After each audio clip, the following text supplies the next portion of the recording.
I would like to explain the Ken Suburi to you. Among the basic Ken practices left by the founder are the Kimusubi no Tachi and the 5 Kumi Tachi.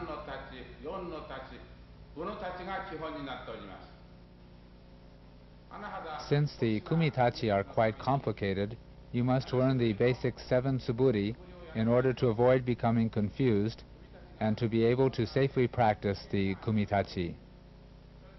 I formulated 7 Suburi practices by selecting movements from these 7 Kumi Tachi.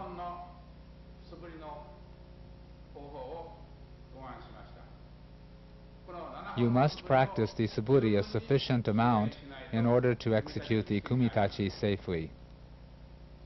I will now perform the Suburi. The first Suburi.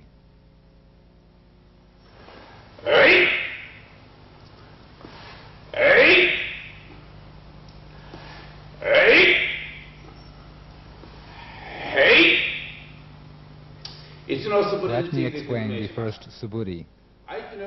All of the Aiki Kumitachi start with the sword held at the center level in a horizontal position in order to execute a decisive movement. The first Suburi represents an important exercise for learning the decisive movement in sword practices.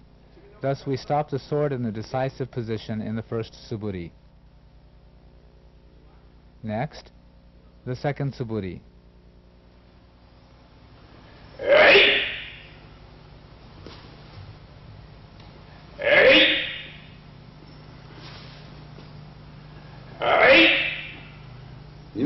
The hips are engaged fully to finish in the Hami position in the second Suburi in such a way so as to avoid an ai-uchi or mutual kill situation with the sword.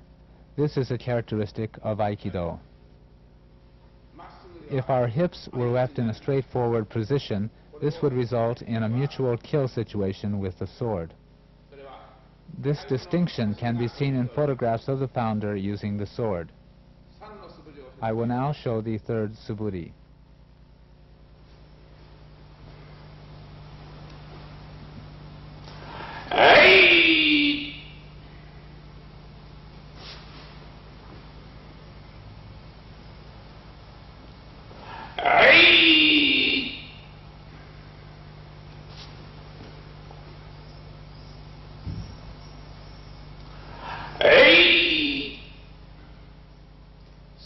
Let me explain the use of the third Suburi.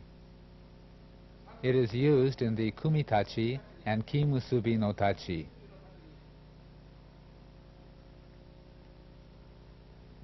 At this point, the founder explained that we should perform this movement with a feeling of assimilating ourselves into the universe by inhaling universal ki through the tip of the sword, passing through the nose, and arriving at the Seika Tanden.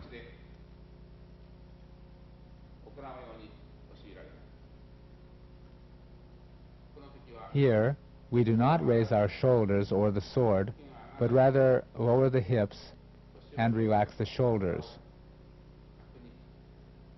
We exhale forcefully, striking directly over the head.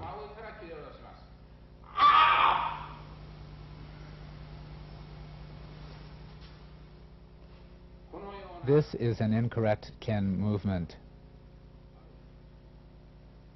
Come straight over the head and, taking a large step forward, cut downward. I will now explain the fourth Suburi.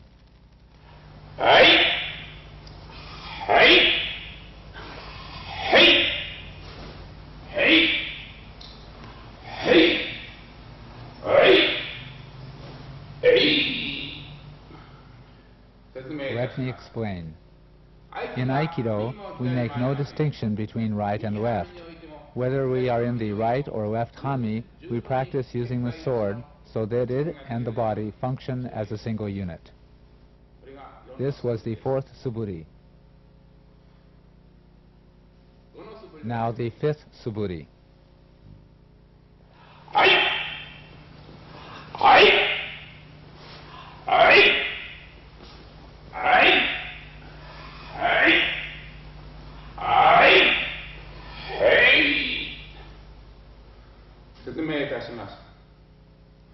The fifth suburi is the movement most often used in the kumitachi. From the right hami, we raise the sword from the right in such a way as to protect our bodies and strike downward, ending up in the left hami. From the left hami, we move the sword to the left, protecting our body, and then step forward with the right foot to strike, finishing in the right hami.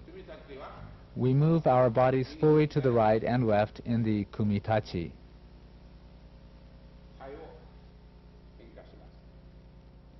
In the suburi, we practice adjusting our positions to the right and left hami as appropriate.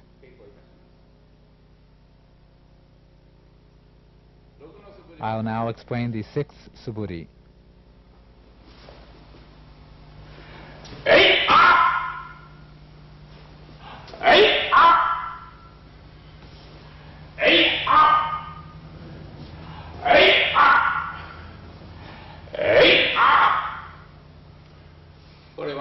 Here, we blend with the sword being raised and then thrust.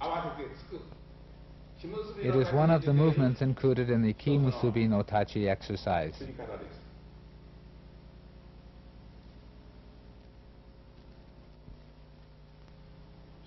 We dodge the oncoming shomenuchi attack to the right, and immediately, when our opponent attempts to attack, we execute a thrust.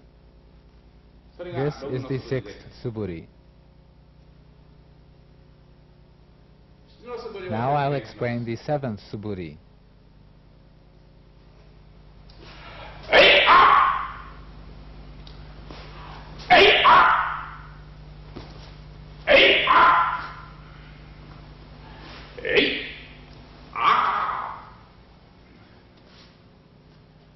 The seventh suburi is used in the second and fourth kumitachi.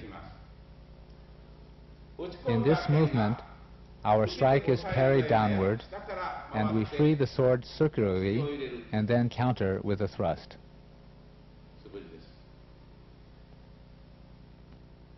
When the enemy blocks or parries the sword downward, we always use this counter against his block or parry.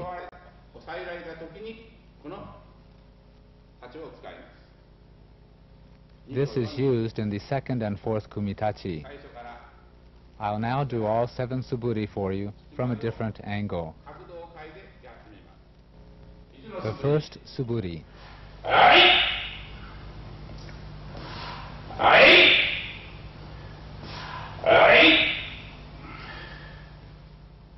The second suburi.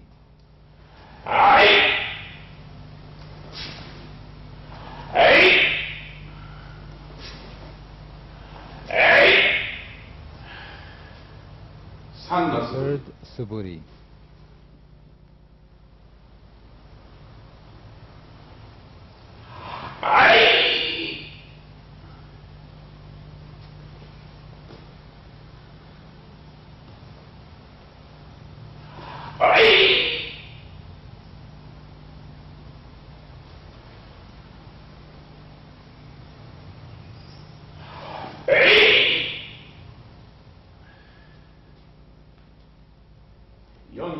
The fourth suburi.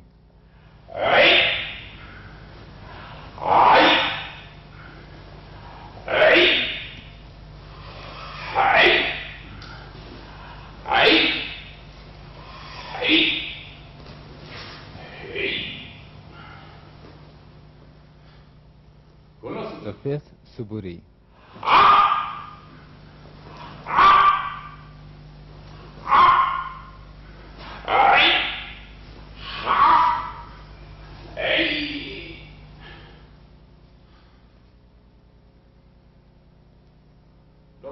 The sixth suburi.